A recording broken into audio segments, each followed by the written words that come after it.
Tu souhaites passer de 0 appartement à plusieurs biens locatifs qui te génèrent de l'argent tous les mois, mais tu ne sais pas par où commencer. Moi aussi, j'ai démarré de quasi rien et voici ce que j'ai appris en construisant mon patrimoine de plus de 6 millions d'euros. Première leçon, acheter un bien rentable dès le départ. C'est littéralement non négociable. Si tu comptes uniquement sur la revente pour gagner de l'argent, tu prends un risque énorme. Un bon investissement, c'est un achat qui se fait sous-évalué à la base et qui nous génère du cash flow. Et pour cela, on doit acheter un bien qui est sous-évalué. En général, ils sont pas encore visibles du marché. Deuxième leçon, la banque ne te prête pas de l'argent pour tes beaux yeux. Oui, si tu rêves d'une belle résidence principale et que tu veux déposer 30, 40, 60 000 euros sur la table, pas de souci. Mais si tu veux investir et créer des revenus et avancer vers ton indépendance financière, tu dois apprendre à présenter un dossier en béton. Leur apporter la quotité parfaite, s'assurer que le reste à vivre reste disponible, avoir une capacité d'endettement et d'emprunt suffisante.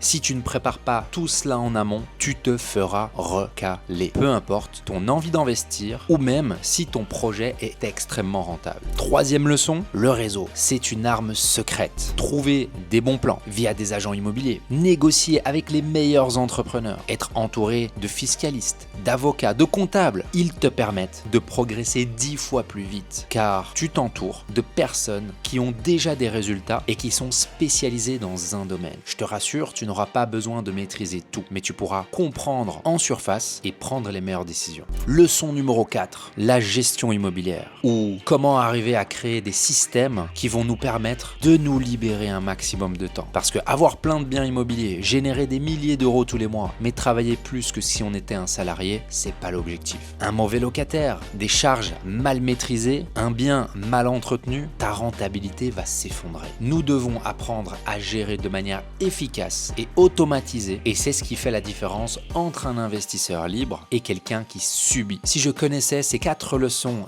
dès le départ, j'aurais évité des erreurs qui m'ont coûté cher. Alors dis-moi en commentaire, quelle est la leçon qui te parle le plus? Et si tu veux savoir comment passer de 0 bien immobilier à un patrimoine qui te permet l'indépendance financière, commente le mot IMO en dessous de cette publication et je t'enverrai un plan d'action personnalisé pour toi.